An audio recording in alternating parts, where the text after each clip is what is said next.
नमस्कार, hello money 9 मेरा सवाल है में आपका बहुत बहुत स्वागत है। मैं हूं संदीप ग्रोवर। आज मार्केट्स की बात करें तो मार्केट आज आपको अच्छे मूड में नजर आएंगे। युद्ध की जो चिंताएं हैं वो थोड़ी सी कम होती हुई नजर आई हैं, जिस वजह से आज हमने देखा भारतीय बाजारों की शुरुआत हूबहू वैसी हुई जैसा आज हमने एशियन मार्केट की शुरुआत होते हुए देखी थी। कल यूएस के बाजार मजबूती के साथ बंद हुए थे। वो दरअसल इसलिए क्योंकि खबरें ऐसी निकल के सामने आ रही हैं कि शायद अब जो युद्ध है वो थोड़ा सा विराम लेता हुआ नजर आ रहा है। हालांकि युद्ध के जो खतरा है पूरी तरह से टल गया है ऐसा तो नहीं है, लेकिन हाँ, अब युद्ध आगे नहीं बढ़ेगा इसके कहीं ना कहीं इंडिकेशंस देखने को मिला, जिस वजह से हमने देखा कि मार्केट्स में मजबूती के साथ कारोबार देखने को मिला है। चार्ट्स के जरिए आपके सामने लाने की कोशिश करेंगे भी कैसे आज मजबूती के साथ कारोबार की शुरुआत हुई है। निफ्टी की अगर हम बात करें तो 19,843 ये लेवल है जहां पे आज निफ्टी की शुरुआत हुई थी और इनफैक्ट उन्हीं लेवल्स के आसपास ही फिलहाल मार्केट ट्रेड कर रहा है। उसके बाद थोड़ा सा हम नीचे फिसले थे, आज हम 19,800 के आसपास तक गए बाद में और लोअर लेवल से फिर से एक रिकवरी देखने को मिली है। तो कुल मिला के देखा जाए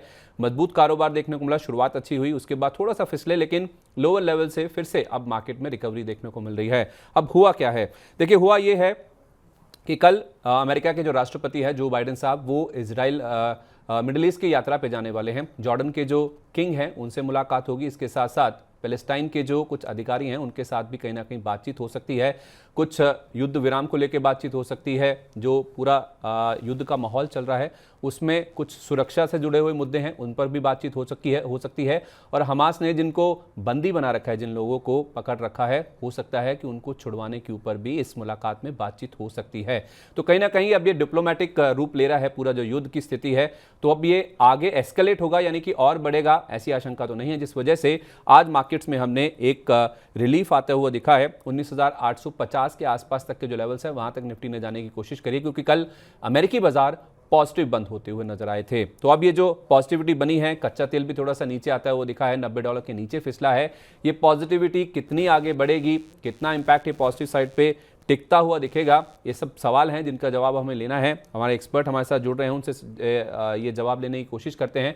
आज हमारे साथ मंत्री फिनमार्ट के फाउंडर अरुण मंत्री जी हमारे साथ मौजूद हैं। अरुण जी, आपका बहुत बहुत स्वागत है। सर, मेरा पहला सवाल आपसे यही है कि ये जो पूरा जियोपॉलिटिकल टेंशंस का माहौल चल रहा है, आज एक जो रिलीफ देखने को मिल रही है, उसे आप कैसे रीड कर रहे हैं? और ये जो 19,800 का लेवल हमने आज पार किया है, ये कितना सस्टेनेबल है? क्या राय होगी, ये जो 800 का लेवल पार हुआ है 19,800 का, इसमें खरीदना है या फिर मुनाफा वसूली करनी है? Good afternoon Sandeep ji. देखिए, ओवरऑल मुझे लग रहा है शॉर्ट कवरिंग डेफिनेटली ड्यू है मार्केट में। अगर आप आज भी देखें तो फिर निफ्टी की एक्सपायरी है, उसमें भी काफी कॉल जो शॉर्ट थे वो भी आज कटने के लिए आएंगे। सेकंड, बैंक निफ्टी 44,500 के कॉल में हैवी राइटिंग है, उसके आसपास बैंक निफ्टी चल रहा है। अगर मार्केट सस्टेन कर गया और थोड़ी बहुत पॉजिटिविटी और आ गई तो कल के सत्र में हो सकता है बैंक निफ्टी आपको ज्यादा ऊपर के लेवल्स दिखाता हुआ नजर आए। इसीलिए मुझे लग रहा है शॉर्ट कवरिंग का ज्यादा सहारा रहेगा मार्केट में। कैश बाइंग मुझे फिलहाल मिड कैप स्मॉल कैप में डेफिनेटली नजर आ रही है, पर फ्रंट लाइन में कोई ऐसी बड़ी बाइंग या बड़ा कोई रुझान नजर नहीं आ रहा। डेफिनेटली शॉर्ट कवरिंग अगर निफ्टी में होगी तो फ्रंट लाइन स्टॉक्स या बैंकिंग स्टॉक्स उनको लेके जाएंगे। तो मुझे लग रहा है आज और कल का दिन संदीप जी शॉर्ट कवरिंग का दिन रहेगा। अगर कुछ भी पॉजिटिविटी आती है, इवन अगर कुछ नेगेटिव भी नहीं आता, तो मुझे लग रहा है 300-400 पॉइंट की ऊपर की रैली बैंक निफ्टी और 100 से 120 पॉइंट की रैली बैंक निफ्टी में कल के सत्र तक हो सकती है। तो निफ्टी में 100 से 120 अंकों की रैली और 300 से 400 अंकों की रैली बैंक निफ्टी में देखने को मिल सकती है, अगर कोई भी नेगेटिव यहाँ पे नहीं आता है। क्योंकि शॉर्ट कवरिंग का भी जो मूव है वो देखने को मिल सकता है। जो एक्सपायरी का दिन है उस वजह से कुछ शॉर्ट्स भी कट सकते हैं, उसका जो इंपैक्ट है वो मार्केट्स में पॉजिटिव साइड पर देखने को मिल सकता है। $90 के नीचे क्रूड फिसला है सर, और अभी तक जो नतीजे आए हैं वो भी अच्छे आते हुए दिखे हैं। कल कुछ दिग्गज कंपनियों की बात करें तो HDFC बैंक, इसके नंबर्स बाजार अनुमान से बेटर आए, हालांकि इसमें अन्य आय का फैक्टर भी है। JFSL लिस्टिंग के बाद पहली बार इन्होंने अपने नंबर्स रिपोर्ट किए हैं और इसका मुनाफा भी 2 गुना के आसपास बढ़ता हुआ दिखा है। ICICI सिक्योरिटीज के नंबर आए, इसके अलावा साइंट DLM, इसके नंबर्स भी आए थे, ये भी नंबर्स काफी अच्छे देखने को मिला, जिसके बाद शेयर में उछाल देखने को मिला है। तो ओवरऑल देखा जाए जो नतीजों का इंपैक्ट है वो भी कहीं ना कहीं पॉजिटिव साइड पे प्ले आउट होता हुआ दिखा है। एक एक करके सारे स्टॉक्स डिस्कस करेंगे। आपके पास भी अगर कोई सवाल है तो आप हमारा नंबर नोट कर लीजिए जल्दी से। आप चाहें तो व्हाट्सएप के जरिए अपने सवाल हम तक पहुंचा सकते हैं, आप चाहें तो हमें कॉल भी कर सकते हैं। हमारा जो नंबर है वो 9311211874। आप चाहें तो हमें ईमेल के जरिए भी अपने क्वेश्चन भेज सकते हैं, आप चाहें तो कॉल करके भी अपनी क्वेरी हम तक शेयर करें। अरुण जी हमारे साथ मौजूद हैं, सारे सवालों के जवाब देने की कोशिश करेंगे। कुछ बदिंग स्टॉक्स भी है वो भी आपके सामने रखेंगे, लेकिन उससे पहले सर रियलिटी स्टॉक्स में हम देख रहे हैं कि आज दूसरा दिन है जब मुनाफा वसूली देखने को मिल रही है। कल भी हमने देखा था काफी सारे दिग्गज हैं जो कि पिटते हुए नजर आए थे, बावजूद इसके कि इस बार एक्सपेक्टेशन है कि नंबर्स अच्छे देखने को मिलेंगे इस पूरे स्पेस से। तो ये जो रियल एस्टेट में मुनाफा वसूली हो रही है उस पर आपकी क्या राय है? क्या डिप्स पे खरीदारी करनी है या फिर मुनाफा वसूल लेन में?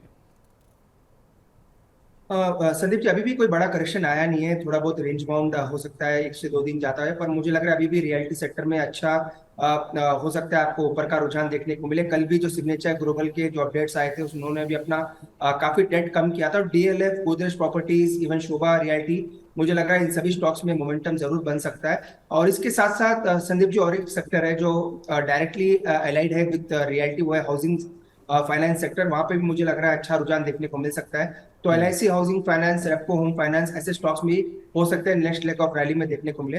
तो रियल्टी और हाउसिंग फाइनेंस मुझे लग रहा है दोनों ही सेक्टर अच्छे करने चाहिए। नेक्स्ट एटलीस्ट 1 से 1.5 महीने में मुझे लग रहा है दोनों में अच्छे रिटर्न्स बनने चाहिए। ओके, तो रियल्टी के साथ साथ हाउसिंग एक और स्पेस है जहाँ पे काफ़ी अच्छे रिटर्न्स बनते हुए नजर आ सकते हैं आने वाले समय में। रोहित सोनी जी बस्ती से हमारे साथ फोन लाइन पे मौजूद हैं। रोहित जी नमस्कार, बताइए क्या जानना चाहते हैं? नमस्कार जी।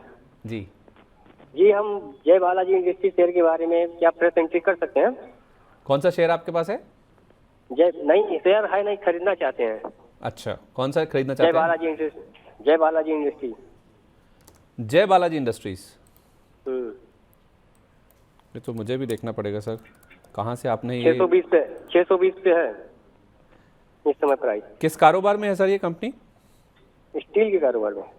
Sorry steel. स्टील कारोबार में है। मतलब मैं इसलिए कह रहा हूँ रोहित जी क्योंकि मैंने भी इस कंपनी के बारे में ज़्यादा पढ़ा नहीं है, बहुत लेसर नोन स्टॉक है ये। अरुण जी, आपने इस कंपनी के बारे में अगर पढ़ा सुना या देखा हो, जय बालाजी इंडस्ट्रीज 620 रुपये 80 पैसे, आज 5% का ऊपरी सर्किट लगा हुआ है, 30 रुपये के आसपास का अपमूव स्टॉक में देखने को मिल रहा है। क्या कुछ आपको राय दे पाएंगे इनको, इस स्टॉक के बारे में? जी संदीप जी, इस कंपनी को मैं थोड़ा बहुत ट्रैक करता हूँ। ये स्टील एंड आयरन प्रोडक्ट्स की कंपनी है और कल इसके रिजल्ट्स आए थे। कल रिजल्ट्स काफी शानदार देखने को मिले। काफी अच्छी ग्रोथ रेवेन्यू और प्रॉफिट में दोनों में देखने को मिली। तो कंपनी काफी अच्छी है, पर वैसा ही रनअप स्टॉक में भी आया था। क्लियरली आपको भी नजर आ रहा है चार्ट पे, ऑलमोस्ट 150-200 रुपए के नीचे के भाव से अब 600 के आसपास के भाव पे है। तो भाव के हिसाब से कंपनी के जो भी अच्छे नतीजे वो थोड़े बहुत फैक्टर्ड इन है। तो करंट लेवल पे खरीदारी की राय नहीं है। अगेन संदीप जी, अगर थोड़ा करेक्शन आ जाता है 550 560 के आसपास मिलता है तो अच्छे लेवल्स होंगे। कंपनी में कोई डाउट नहीं है, कंपनी काफी अच्छी है। रिजल्ट्स 2 से 3 क्वार्टर अच्छे आ रहे हैं। तो थोड़ा करेक्शन आता है तो वो अच्छी अपॉर्चुनिटी रहेगी। 550 570 मिलता है तो वहां पे एंटर करके चल सकते हैं।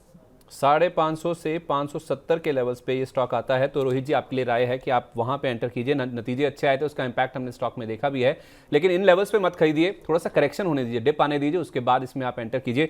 और माफी चाहता हूं सर, मैं इस स्टॉक के बारे में मैंने कभी पढ़ा नहीं है तो मैं कम जानकारी रखता हूं, लेकिन अरुण जी को जानकारी है तो वो कह रहे हैं कि आप लोअर लेवल्स पे डिप स्पेस में खरीदारी कीजिए। हमारे एक दर्शक हैं, TS नाम से उनका पेज है यूट्यूब पे, उन्होंने अपना सवाल हमारे साथ शेयर किया है। ICICI सिक्योरिटीज़ के बारे में वो जानना चाहते हैं। 650 रुपये पे 50 शेयर उन्होंने खरीदे हैं। TS जी, आप थोड़ा सा इंतजार कीजिए, हम ICICI सिक्योरिटीज़ के बारे में डिस्कस करेंगे। मैं आगे आपका सवाल जरूर शामिल करूंगा। लेकिन रजत महेश्वरी जी गुड आफ्टरनून बोला है उन्होंने हमें, और 10 शेयर उनके पास नौकरी के हैं, 4400 रुपये ये इनका एवरेज प्राइस है जो कि 10 शेयरों का है। और वो जानना चाहते हैं क्या इन लेवल्स पे वो और भी खरीद सकते हैं, क्योंकि 4400 पे सर उन्होंने खरीदा है और शेयर 4131 के आसपास है, तो वहाँ से करीब करीब 270 रुपये के आसपास का फॉल आ चुका है। तो क्या और ऐड करें, उनके लिए क्या राय होगी? संदीप जी, कंपनी काफी अच्छी है। मुझे लग रहा है थोड़ा बहुत उनके रिजल्ट्स भी आने वाले दिनों में अच्छे होंगे। तो मुझे लग रहा है डिप पे अगर और मिलता है 4000 4050 के पास मिलता है तो अच्छे लेवल्स रहेंगे एड ऑन करने के लिए। नो डाउट अभी कोई बड़ा ट्रिगर नहीं है, कोई बड़े रिटर्न्स आपको शॉर्ट टर्म में देखने को नहीं मिलेंगे, पर 4000 के आसपास अगर स्टॉक करेक्ट होता हुआ आता है तो मुझे लग रहा है वहां पे डेफिनेटली एवरेज करें। 10 शेयर इनके पास से अगर कैपिटल लगाना चाहते हैं तो 4000 के पास, और ये अपने शेयर्स को डबल कर सकते हैं। मुझे लग रहा है लंबे तौर पर या मीडियम टर्म पर कंपनी काफी अच्छा करेगी। वापस 4500 प्लस के लेवल्स स्टॉक में देखने को मिलेंगे। तो शॉर्ट टर्म में कोई बड़ा ट्रिगर नहीं है, पर अगर मीडियम टर्म रखते हैं तो मुझे लगा 4500 तक स्टॉक जा सकता है। 4500 तक स्टॉक जा सकता है। लेकिन रजत महेश्वरी जी, आपके लिए राय ये है कि थोड़ा सा और इंतजार कर लीजिए। 4000 के आसपास अगर आपको ये मिलता है तो मीडियम टर्म में हो सकता है कि 4500 तक के लेवल्स आ जाएं। थोड़ा व्यू भी आपको लंबा करना होगा। हमारे एक दर्शक हैं, उन्होंने साउथ इंडियन बैंक को लेके हमारे यूट्यूब पेज पे सवाल पूछा है। वो जानना चाहते हैं कि क्या इन लेवल्स पे स्टॉक को खरीदा जा सकता है। 26 रुपये 45 पैसे एकदम फ्लैट है सर ये शेयर। साउथ इंडियन बैंक में क्या राय होगी आपकी? देखिए संदीप जी, मुझे लग रहा है इस कंपनी से अच्छा है बेटर आप सेंट्रल बैंक या महाराष्ट्र बैंक में जाके अपना पैसा लगा सकते हैं, क्योंकि मुझे लग रहा है वहां पे डेफिनेटली टर्न अराउंड देखने को मिल रहा है। महाराष्ट्र बैंक का कल रिजल्ट्स भी आया था, आपने भी देखा होगा। रेवेन्यू और प्रॉफिट दोनों में शानदार उछाल है। सेकंड, एनपीए में कोई बड़ी उछाल देखने को नहीं मिला, इनफैक्ट इन पे उनके घटे ही हैं। तो मुझे लग रहा है पीएसयू बैंक्स में डेफिनेटली वहां पे जाके अपना रुझान बना सकते हैं। साउथ इंडियन बैंक पे भी रुझान पॉजिटिव है, डेफिनेटली टेक्निकली 29 तक के लेवल्स देखने को मिल सकते हैं। पर मुझे लग रहा है बेटर है आप सेंट्रल बैंक या महाराष्ट्र बैंक में अपना निवेश करें, वहां से ज्यादा अच्छे रिटर्न्स आपको देखने को मिल सकते हैं। ओके, तो सरकारी बैंकों में अगर आपको रहना ही है तो आपके लिए बेटर विकल्प है एक तो सेंट्रल बैंक का, और दूसरा है बैंक ऑफ महाराष्ट्र का। बहुत ही शानदार रन अप इस स्टॉक ने दिखाया है और उसके बाद अभी भी यहाँ से अपसाइड की गुंजाइश है नज़र आती है, तो इसमें आप चाहें तो खरीदारी करके चल सकते हैं। हमारे एक दर्शक हैं, उनके पास SW सोलर यानी स्टर्लिंग एंड विल्सन सोलर के 500 शेयर हैं, 356 रुपये के भाव पर उन्होंने खरीदा हुआ है। आगे का व्यू वो जानना चाहते हैं। 350 के ऊपर लिया है और 300 रुपये के नीचे है, 280 रुपये का भाव है और आज सर 5% का लोअर सर्किट इस स्टॉक में लगा हुआ है। बावजूद इसके कि ये रिन्यूएबल एनर्जी स्पेस की कंपनी है, यहाँ पे रिलायंस इंडस्ट्रीज़ के पास इस कंपनी की होल्डिंग भी है, उसके बावजूद भी आज 5% का निचला सर्किट है। पहले ये बताइए कि क्या कारण है और क्या जिन्होंने 356 पे लिया हुआ है वो एवरेज कर सकते हैं, क्या राय होगी उनके लिए? संदीप जी, 3 दिन पहले इसमें एक न्यूज आई थी मीडिया रिपोर्ट्स में भी कि कुछ लेंडर्स को इन्होंने डिफॉल्ट किया। आई डोंट नो एग्जैक्ट वो डिटेल में क्या न्यूज थी, पर ऐसा डिफॉल्ट की कुछ लेंडर्स की कुछ न्यूज मैंने मीडिया में देखी थी या मीडिया रिपोर्ट्स में देखी थी। जब से ही स्टॉक में डाउनवर्ड का ट्रेंड नजर आ रहा है, 280 के आसपास है। आप भी देखिए 100 पॉइंट ऊपर निफ्टी है, पर स्टिल ये स्टॉक 5% के लोअर सर्किट में काफी हेवीली लोडेड स्टॉक है। सभी measure of the retail portfolios में आपको मिल जाएगा। ये स्टॉक मुझे लग रहा है ओवरऑल थोड़ा डाउन ट्रेंड में नजर आ रहा है, 260 250 तक भी आ सकता है। तो इसका नेक्स्ट सपोर्ट संदीप जी निकल के आ रहा है 250 के आसपास आ रहा है। मुझे लग रहा है 260-50 तक वापस ये नीचे के लेवल दिखा सकता है, क्योंकि लोअर सर्किट में है और कल भी हो सकता है आपको 10-15 रुपए नीचे के लेवल दिखाता हुआ नजर आए। संदीप जी, इसमें एक ही राय रहेगी, कोई भी उछाल आए 280 300 तक भी अगर उछाल देखने को मिले तो बेटर है स्टॉक से एक बार का एग्जिट कर ले, क्योंकि ऐसे स्टॉक में जहां पे थोड़ी न्यूज नेगेटिव है और चलते मार्केट में नहीं चल रहा, वैसे स्टॉक में कोई बड़ा रिटर्न बनना मुश्किल है। तो कोई भी उछाल आता है 20-30 रुपए, ऐसा नहीं कि उछाल नहीं आएगा, उछाल आ सकता है। 300 तक भी उछाल मिलता है तो धीरे धीरे स्टॉक से निकल जाए। नीचे में फाइनल स्टॉप लॉस जो लगाना है 250 के नीचे लगाए। तो सर अगर किसी को रिन्यूएबल स्पेस में रहना ही है, स्टर्लिंग एंड विल्सन में आप कह रहे हैं कि उछाल पर निकल जाना चाहिए, अच्छे नाम कौन से इस पूरे स्पेस में? देखिए, वैसे तो ऐसा कोई स्टॉक नहीं है जहाँ पे वैल्यूएशंस आपको सस्ते नजर आते हैं, पर ओवरऑल मुझे पावर स्टॉक्स में अगर आप देखें पावर में तो एसजेवीएन मुझे लग रहा है वो वहाँ पे डेफिनेटली टर्न अराउंड नजर आता है। तो एसजेवीएन मुझे लग रहा है वहाँ अच्छा आपको रुझान देखने को मिल सकता है। सेकंड, टाटा पावर भी है जो कि एक सभी क्षेत्र में काम करता है, सोलार में भी वो अच्छा पकड़ बना रहा है। तो टाटा पावर और एसजेवीएन ये दो स्टॉक्स मुझे लग रहा है वो बेटर अपॉर्चुनिटी रहेगी या बेटर स्टॉक्स रहेंगे जहाँ पे अच्छे रिटर्न बन सकते हैं। इनफैक्ट टाटा पावर को लेकर तो आज भी न्यूज़ आई है कि एक नया सोलर पावर प्लांट 12.5 मेगावाट का लगाने के लिए इन्होंने कोई करार किया है, उसका इम्पैक्ट आज स्टॉक में देखने को मिल रहा है। मोहित यादव जी हमारे साथ था, हमारे फेसबुक माफ़ कीजिए यूट्यूब पेज पर जुड़े हैं। 3 स्टॉक्स हैं सर, एक तो है IDFC फर्स्ट बैंक, दूसरा है Utkarsh small finance bank, Ujjivan small finance bank और 4 स्टॉक है in fact Equitas small finance bank. तो एक हो गया IDFC, दूसरा उत्कर्ष स्मॉल फाइनेंस बैंक, एक हो गया उज्जीवन, चौथा हो गया इक्विटास। इन चारों में से कौन से स्टॉक में इन्वेस्ट करना चाहिए और किस लेवल पे, ये मोहित यादव जी जानना चाहते हैं। देखिए संदीप जी, वैसे तो IDFC फर्स्ट बैंक मेरा फेवरेट पिक है, पर स्टॉक काफी चल चुका है। थोड़ा बहुत मुझे लग रहा है यहाँ से एक कंसोलिडेशन देखने को मिल सकता है, पर अगर आप करंट लेवल से बाई करना चाहे तो मुझे लग रहा है उत्कर्ष में अभी तक मूवमेंट नहीं आया है। तो अभी तक लास्ट का क्वार्टर का रिजल्ट अपडेट भी काफी अच्छा था, तो उत्कर्ष में ये अपना पोजीशन बना सकते हैं। 55 के आसपास चल रहा है, तो मुझे लग रहा है यहाँ से भी स्टॉक काफी अच्छे रिटर्न दे सकता है। तो सभी में चुनना है तो मुझे लग रहा है उत्कर्ष के साथ इन्वेस्ट करके चल सकते हैं। एटलीस्ट 2 से 3 महीने का व्यू रखें, मुझे लग रहा है अच्छे रिटर्न स्टॉक में बन सकते हैं। 2 से 3 महीने का आप व्यू रखिए। मोहित यादव जी, आपके लिए राय ये है कि उत्कर्ष स्मॉल फाइनेंस बैंक, इसमें अगर आप इतना व्यू ले सकते हैं तो अच्छे रिटर्न बनने की यहाँ पे गुंजाइश नज़र आती है। जियो फाइनेंशियल सर्विसेज, कल इसके नंबर्स आए हैं सर, और हमारे एक दर्शक हैं सुनील जी, उन्होंने इसको लेके सवाल पूछा है। वो जानना चाहते हैं कि करंट मार्केट प्राइस में क्या इसको बाय कर सकते हैं, 1 साल में कितने टाइम से हो सकता है? हर किसी को एक्सपेक्टेशन है, क्योंकि रिलायंस ग्रुप की ये कंपनी है, तो कितना बड़ा उछाल इसमें देखने को मिल सकता है। क्या ये मल्टी बैगर बन जाएगा? ऐसी उम्मीद के साथ काफ़ी सारे लोग हैं जिन्होंने एंटर किया भी है। और कल जो नंबर्स आए हैं सर, नंबर्स हमने देखे कि इसमें मुनाफा इनका 2 गुना होता है देखा, लेकिन उसके बावजूद भी स्टॉक में कुछ ज़्यादा एक्शन देखने को मिल नहीं रहा है। तो ये एक तो जो नंबर्स आए हैं सर, उसको थोड़ा सा एक्सप्लेन कीजिए कि इतना मुनाफा बढ़ के कैसे आया, और मुनाफा बढ़ के आने के बावजूद भी स्टॉक में एक्साइटमेंट क्यों नहीं है, और जो लोग एंटर करना चाहते हैं उनके लिए क्या राय है? संदीप जी, मुनाफा जो बढ़ा है मेजरली डिविडेंड इनकम है। अगर आप देखें 250 से 280 करोड़ के आसपास की डिविडेंड इनकम थे, उसी वजह से ज्यादा उछाल आपको प्रॉफिट में देखने को मिल रहा है। तो इसी वजह से कोई बड़ा रिएक्शन आपको ओवरऑल कंपनी में या स्टॉक प्राइस में देखने को नहीं मिल रहा। सेकंड, इसकी प्रेजेंटेशन मैंने पढ़ी थी, इसकी प्रेजेंटेशन में काफी अच्छी चीजें निकल के आई है। वो चीज हो सकता है आज डेफिनेटली स्टॉक प्राइस में नजर नहीं आ रही, पर वो चीज आने वाले दिनों में आपको डेफिनेटली स्टॉक में नजर आ सकती है। तो प्रेजेंटेशन के हिसाब से अपॉर्चुनिटीज काफी अच्छी है इस कंपनी में निवेश करने के लिए। अभी तक कोई बड़ा बिजनेस में ऐसा कोई ट्रिगर नजर नहीं आ रहा, पर हो सकता है आने वाले दिनों में, जो कि सबकी एक्सपेक्टेशन है कि एक बड़ी कॉन्ग्लोमरेट फाइनेंस में निकल के आएगी। तो मुझे लग रहा है जो हमने सभी क्लाइंट के साथ शेयर किया है, 200 से 220 ये एक एक्यूमुलेशन जोन है, अभी भी 225 के आसपास ही चल रहा है। तो 200 से 225 ले लीजिए, ये 25 रुपए की जो रेंज है, यहाँ पे हमने हमारे क्लाइंट्स को भी एक्यूमुलेशन करने की राय दी है। और कभी भी ये स्टॉक इस रेंज में आए, धीरे धीरे एक्यूमुलेट करें। मुझे लग रहा है जैसे जैसे थोड़े दिन निकलेंगे और जैसे जैसे बिजनेस के जो प्रॉस्पेक्ट्स है उसकी क्लैरिटी मार्केट में निकल के आएगी, ये स्टॉक हो सकता है अगेन आपको 270-80 के ऊपर निकलता हुआ नजर आए।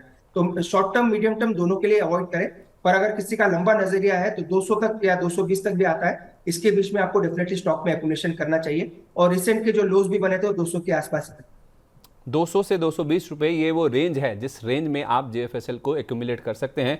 लंबी अवधि का नजरिया रखिए, और यहाँ पे 270 से 280 तक के जो लेवल्स हैं वो आसानी से देखने को मिल सकते हैं। तो सुनील जी, आपके लिए जो जवाब आया है वो ये है कि आप 200 से 220 की रेंज का इंतजार कीजिए। जब आपको उस रेंज में स्टॉक मिले तो वहाँ पर आप अपना एक्यूमुलेशन कर सकते हैं स्टॉक को लेकर। गुरमीत सिंह जी, उन्होंने अपना सवाल शेयर किया है बजाज फाइनेंस को लेकर। उनके पास 8 शेयर हैं बजाज फाइनेंस के, 6,950 रुपये, यानी कि 7,000 से नीचे की उनकी बाइंग प्राइस है। स्टॉक 8,000 के ऊपर चल रहा है, और वो जानना चाहते हैं कि क्या और ऐड कर सकते हैं इसे। वो 5 साल के लिए जानना चाहते हैं कि स्टॉक को क्या और ऐड किया जा सकता है। अभी हमने जेएफएसएल की बात करी है, ये जेएफएसएल बजाज फाइनेंस का ही इनफैक्ट कंपेटिटर है। माना जा रहा है कि अगर कोई डिस्ट्रप्शन आएगा भी जेएफएसएल की ओर से, जैसा हमने जियो के केस में देखा था, तो ये बजाज फाइनेंस, पेटीएम, ये कुछ ऐसी कंपनीज हैं जो कि शायद सबसे ज़्यादा इम्पैक्ट होती हुई नजर आ सकती हैं। तो आपने जेएफएसएल पे तो अपनी राय शेयर कर दी सर, बजाज फाइनेंस जिनके पास है, क्या वो और ऐड कर सकते हैं? देखिए संदीप जी, वैसे तो कांग्लो बड़ा एक प्लेयर है इस सेगमेंट में, और नेक्स्ट 3 महीने जो है इसका इनका की बिजनेस जो है इस नेक्स्ट 3 महीने में काफी अच्छा करता हुआ नजर आता है। तो मुझे लग रहा है कोई दिक्कत वाली बात नहीं है। वैसे भी इन्होंने 7,000 के आसपास बाई किए, तो ऐसा तो कोई बड़ा इनको यहाँ से रिस्क भी नहीं है। अगर गिरता भी है 300-400 रुपए, तो अगेन एक्यूमुलेशन वाला जोन ही रहेगा। एक ही चीज का ध्यान रखना है, अगर कोई नेगेटिविटी नहीं आती है इकोनॉमी के रिलेटेड या फिर इन्फ्लेशन के रिलेटेड, ये कंपनी काफी अच्छा कर सकती है। अगर महंगाई नहीं बढ़ती है, अगर इकोनॉमी अच्छा करती है, तो डायरेक्टली इम्पैक्ट बजाज फाइनेंस से स्टॉक पे होता हुआ नजर आता है। तो दिक्कत वाली बात नहीं है। अगर 400-500 रुपए गिरता भी है तो और ऐड करके चल सकते हैं। मुझे लग रहा है धीरे धीरे स्टॉक अपवर्ड ट्रेजेक्टरी में जाएगा। और एक चीज शेयर कर देता हूँ, आज इसका रिजल्ट भी है, तो रिजल्ट का भी ध्यान रखें। आज रिजल्ट पोस्ट मार्केट मोस्टली इसका रिजल्ट आता है, तो रिजल्ट का भी एक इम्पैक्ट आज और कल के सत्र में देखने को मिल सकता है। अगर ये 400-500 पॉइंट नीचे भी गिर जाता है, तो मुझे लग रहा है वहां पे अच्छे एक्यूमुलेशन जोन में रहेंगे, और लॉन्ग टर्म में मुझे लग रहा है डेफिनेटली होल्ड करना चाहिए। ओके, तो ये बात हो गई बजाज फाइनेंस की। थोड़ा सा अगर नीचे भी गिर जाता है तो कोई ऐसी घबराने वाली बात नहीं है। सर, जब ये पूरा हम फाइनेंशियल स्पेस की बात कर ही रहे हैं, जेएफएसएल की बात होगी, बजाज फाइनेंस की बात होगी, कल एचडीएफसी बैंक के नंबर्स भी आए थे। नंबर्स बाजार अनुमान से बेटर आए हैं। 14,000 और करोड़ रुपए का मुनाफे का ज़्यादातर एनालिस्ट एक्सपेक्ट कर रहे थे। 15,000 करोड़ रुपए से ज़्यादा का नंबर इन्होंने रिपोर्ट किया मुनाफे के फ्रंट पे। लेकिन सर, उसमें कुछ अदर इनकम का भी इम्पैक्ट देखने को मिला है। कुछ इनके एनपीए बढ़कर आए हैं, और इनके जो एनआईएम्स है, यानी कि नेट इंटरेस्ट मार्जिन है, उस पर भी करीब ½ % के आसपास का प्रेशर देखने को मिला है। आपने कैसे रीड किया है सर नंबर्स को? और एचडीएफसी बैंक में जो काफ़ी समय से इंतजार कर रहे हैं कि करेक्शन होगा उसके बाद एंटर करेंगे, क्या अभी मौका आ गया है? जिस तरह के नंबर्स आए हैं, मर्जर के बाद पहला नंबर रिपोर्ट किया है बैंक ने। संदीप जी, डेफिनेटली ये अच्छे लेवल से 1500, 1520-40 जो लेवल चल रहे हैं, काफी अच्छे लेवल से बाय ऑन करने के लिए। नो डाउट मार्केट की थोड़ी एक्सपेक्टेशन थी कि थोड़े वीकर साइड नंबर आएंगे, पर number inline with market expectation थे। ओवरऑल कमेंट्री मुझे लग रहा है अच्छी नजर आई है। तो 1500-1550 जो लेवल है, अच्छे लेवल से एड ऑन करने के लिए। अगर मार्केट गिरता है तो भी मुझे लग रहा है 1450-1400 के नीचे स्टॉक नहीं जाना चाहिए, वहां पे बार्गेन बाइंग जरूर देखने को मिलेगी। तो यहाँ से रिस्क कोई बड़ा नहीं है, रिस्क रिवॉर्ड काफी फेवरेबल है। अगर कोई लॉन्ग टर्म के लिए निवेश करना चाहता है तो अच्छे लेवल से बाय करके चल सकते हैं। लॉन्ग टर्म के लिए अगर आपका व्यू है तो आप एचडीएफसी बैंक में मौजूदा लेवल्स पे भी 1520 से 1540 की जो रेंज है उसमें आप इस शेयर में खरीदारी करके चल सकते हैं। श्री दिग्विजय सीमेंट, इसको लेकर हमारे एक दर्शक हैं मुशरफिन इस्लाम, उन्होंने अपना सवाल हमें यूट्यूब पेज पे शेयर किया है। सर वो कह रहे हैं कि 180 शेयर उनके पास हैं, प्राइस उन्होंने नहीं बताया। वो कह रहे हैं कि 27 तारीख को Q3 के रिजल्ट्स आने वाले हैं। इनफैक्ट हो सकता है Q3 के रिजल्ट हो, लेकिन दूसरी तिमाही के ज़्यादातर कंपनियों के रिजल्ट्स आ रहे हैं। तो इसमें आगे क्या टारगेट मिल सकता है, क्या और क्वांटिटी ऐड करनी चाहिए, या फिर उन्होंने एक ऑप्शन भी दिया है, एक विकल्प भी उन्होंने चुना है, क्या कोल इंडिया में फ्रेश एंट्री ज़्यादा बेहतर है। तो इनके पास दिग्विजय सीमेंट ऑलरेडी हैं 180 शेयर, उसमें वो जानना चाहते हैं कि इसमें और ऐड करें या फिर कोल इंडिया में। ठीक है, श्री दिग्विजय सीमेंट उन्होंने सही कहा। एक अच्छी भी चीज है कि वो रिजल्ट्स को जरूर ट्रैक कर रहे हैं। 27 तारीख को इसके रिजल्ट्स है। Q2 के है, Q3 के एक बार चेक करना पड़ेगा, पर 27 तारीख को इसके रिजल्ट्स जो है। टेक्निकल स्टॉक काफी अच्छा है और मुझे लग रहा है आने वाले दिनों में सीमेंट सेक्टर काफी अच्छा करेगा। तो श्री दिग्विजय सीमेंट को डेफिनेटली होल्ड करें। कोल इंडिया में कोई नई खरीदारी की राय नहीं है, स्टॉक बड़ा चल चुका है और वहां से रिस्क रिवॉर्ड काफी फेवरेबल नहीं है। पर संदीप जी, आज एक सेक्टर हमने एड ऑन करने के लिए सलाह दी है, वो सेक्टर है ऑयल एंड गैस में।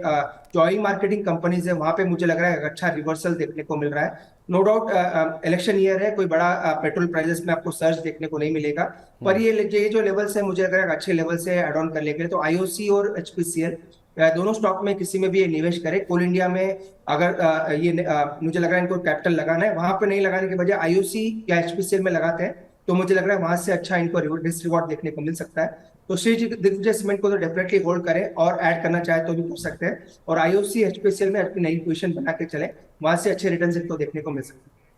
ओके, तो श्री दिग्विजय सीमेंट इसको तो आपको रखना ही है, इसमें आप चाहें तो और ऐड भी कर सकते हैं। लेकिन आपने जो विकल्प चुना है सर कोल इंडिया का, उसकी बजाय अगर आप ओएमसीज को चुनते हैं, आईओसी एचपीसीएल को, वो शायद ज़्यादा बेहतर हो सकता है। सर इनफैक्ट मेरा ओएमसीज पे एक सवाल था भी। आज बीपीसीएल आप देखेंगे निफ्टी के टॉप गेनर्स में शामिल नजर आएगा। 2% से ज़्यादा की तेज़ी यहाँ पे देखने को मिली, 2.5% ऊपर है, 356 रुपये का भाव है, 340 रुपये के आसपास से ये घुमा है सर। ऊपर में इसने 390 398 के आसपास के जो हाइज हैं वो बनाए हैं। तो एक रेंज है जो कि जिसमें ये स्टॉक कारोबार करता हुआ नजर आ रहा है। क्या राय होगी सर, जिस तरह से क्रूड कल फिसला है, $90 के नीचे गया है, क्या क्रूड का इम्पैक्ट इन स्टॉक्स में देखने को मिलता है? क्योंकि आज सुबह ही खबर आई है कि ये तीनों कंपनियां जो हैं ये मिलकर ग्रीन हाइड्रोजन स्पेस में मिलकर काम करती हुई नजर आएंगी। तो अब इन कंपनियों को किस चीज़ को ध्यान में रखकर खरीदना है, या फिर इनमें कोई पोजीशन लेनी है? क्या वो कच्चा तेल होगा, या फिर ग्रीन हाइड्रोजन, या फिर जो अगले एनर्जी के इनिशिएटिव्स हैं? संदीप जी, इसमें मैं एक ही रूल अप्लाई करता हूँ। मोस्टली कमोडिटी स्टॉक्स जो होते हैं, जो क्रूड होते हैं या फिर मेटल जैसे स्टॉक्स होते हैं, जब इनका सबसे खराब दौर आता है तभी इनको बाय करना चाहिए। और जब सबसे अच्छा दौर आना शुरू होता है, जब ये ऑलरेडी स्टॉक प्राइसेस इनके चलते हुए नजर आते हैं, तो इनमें एक ही रूल आपको अप्लाई करना है। इन सभी कंपनियों का अभी खराब टाइम चल रहा है। ऑयल सबसे ज्यादा अपने ऊपर के लेवल के आसपास है और गवर्नमेंट पेट्रोल डीजल के प्राइस ऊपर बढ़ने नहीं देगी, क्योंकि इलेक्शन का ईयर है। स्टेट इलेक्शंस दिसंबर में होने हैं, नवंबर दिसंबर में, फिर बाद में यूनियन इलेक्शंस होने हैं। तो वहां पे से डेफिनेटली इनको दिक्कत रहेगी। पर measure of the things price में फैक्टर्ड इन है और हो सकता है थोड़ा बहुत करेक्शन देखने को मिले, पर इनके जो खराब टाइम है उसके पीक टाइम के आसपास है। तो मुझे लग रहा है ये लेवल्स अच्छे रहेंगे। बीपीसीएल, आईओसी और एचपीसीएल किसी भी स्टॉक्स को बाय करके चले, यहाँ से इनको अच्छे रिटर्न्स देखने को मिल सकते हैं। ग्रीन हाइड्रोजन का भी एक बड़ा ट्रिगर है, तो दोनों ही ट्रिगर की वजह से मुझे लग रहा है ये यहाँ से स्टॉक्स एटलीस्ट अगर नहीं बढ़ते हैं तो गिरने के चांस काफी कम है और धीरे धीरे अप्रिसिएशन की तरफ ही बढ़ते हुए नजर आए।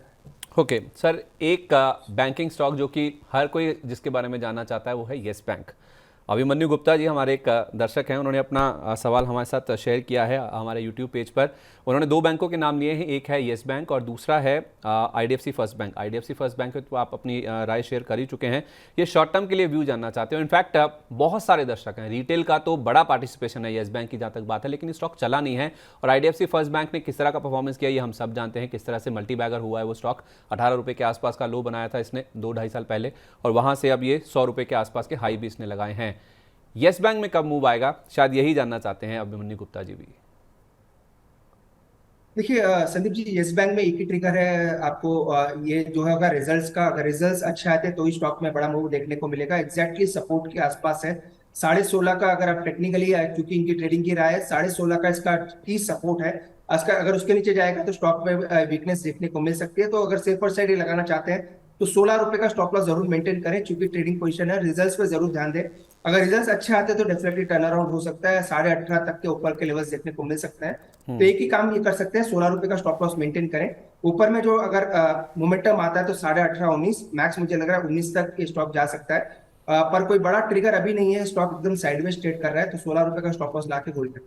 16 रुपए का स्टॉप लॉस लगा के येस बैंक को होल्ड करना चाहिए। अच्छे नतीजे आते हैं तो 18.5 तक भी ये जा सकता है।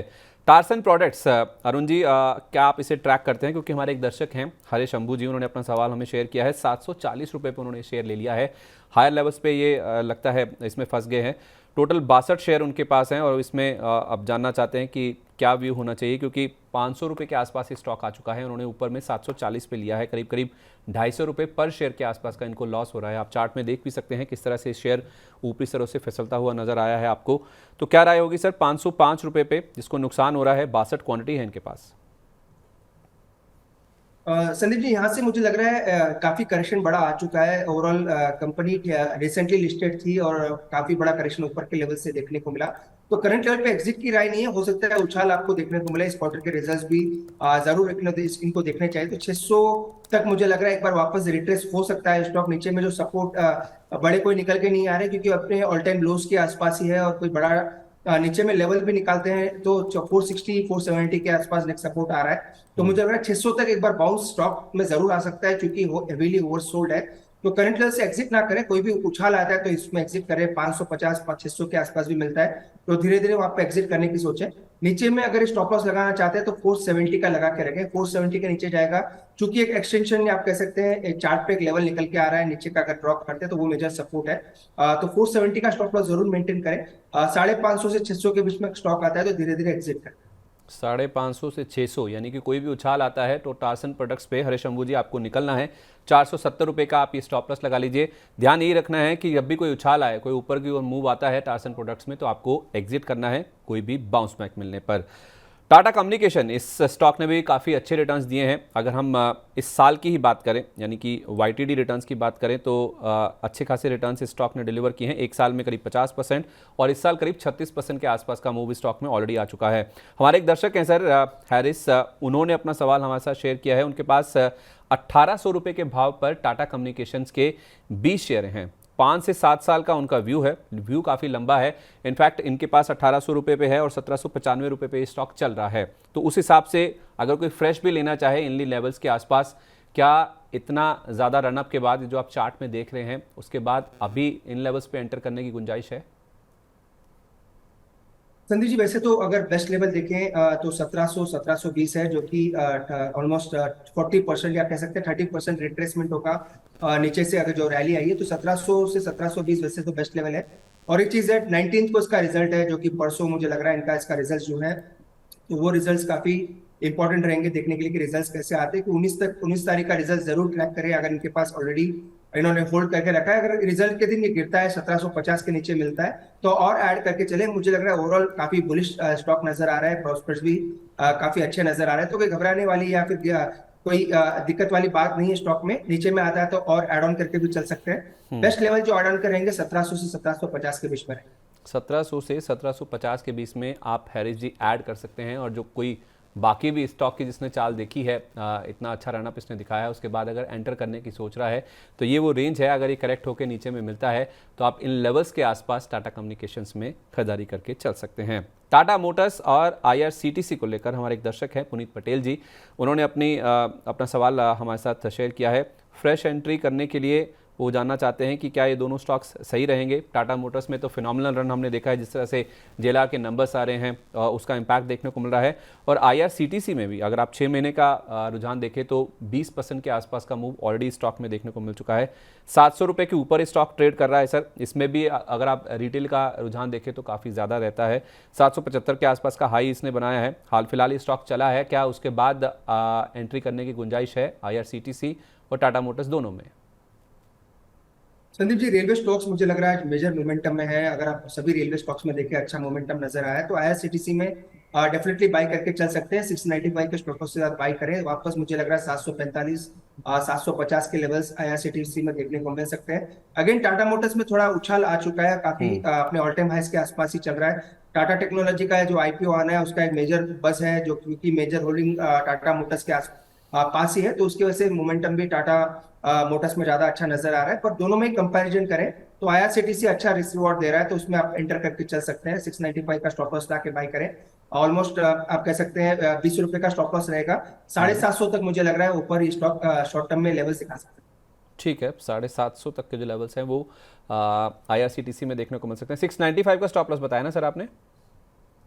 हाँ, वैसे तो 700 ही बैठता है, पर चूंकि वोलेटिलिटी थोड़ी ज्यादा है, 3-4 रुपए नीचे रखे 695 का स्टॉप लॉस लाके बाई करके चल सकते हैं। आईआरसीटीसी को खरीदें 695 रुपए का स्टॉप लॉस लगा के। सरवन चौधरी जी हमारे साथ फोन लाइन पे मौजूद हैं। सरवन जी नमस्कार, कहाँ से बोल रहे हैं आप?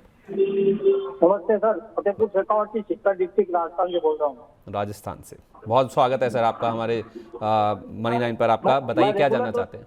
रेगुलर दर्शक हूँ मनी लाइन का। बहुत धन्यवाद सर, आप हमारे साथ बने रहिए। उम्मीद है आप हमें देख रहे हैं तो आपको पोर्टफोलियो में आपके मुनाफा हो रहा होगा या घाटा होगा, तो उसे कर्टेल करने में या उसे कम करने में आपकी मदद की होगी हमने। बताइए सर क्या जानना चाहते हैं? सर मेरे पास एनएचपीसी के 35 पैसे के भाव से शेयर लिए हुए हैं। सर अगर आप अपना वॉल्यूम थोड़ा सा बढ़ा सके, मैं समझ नहीं पा रहा हूँ आप कौन से स्टॉक की बात कर रहे हैं। सर मैं एनएचपीसी के बारे में बात कर रहा हूँ। एनएससी, हेलो, एनएचपीसी, ओके बताइए सर।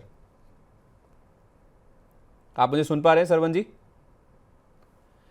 चलिए, उन्होंने अपना सवाल हमारे साथ शेयर किया है, आपकी स्क्रीन के ऊपर है अभी। एनएचपीसी के 2800 शेयर उनके पास हैं, 35 रुपये 75 पैसे उनका एंट्री प्राइस है, तो काफ़ी सही लेवल पे उन्होंने ये शेयर खरीदे हुए हैं। 2 से 3 साल के नज़रिए से लॉन्ग टर्म में क्या करना चाहिए? एक तो सर बहुत ही अच्छे लेवल पे उन्होंने ये शेयर खरीदे हैं, क्योंकि एनएचपीसी में हाल फिलहाल हमने देखा है कि जिस तरह से सरकारी शेयरों में अपमूव बना है उसका इम्पैक्ट स्टॉक में भी देखने को मिला है। 53 रुपये के आसपास ये स्टॉक फिलहाल ट्रेड करा, अच्छे खासे मुनाफे में बैठे हैं, और अभी भी इस मुनाफे के बाद भी वो कह रहे हैं कि वो लॉन्ग टर्म के व्यू से इसे होल्ड कर सकते हैं। क्या राय होगी सर आपकी?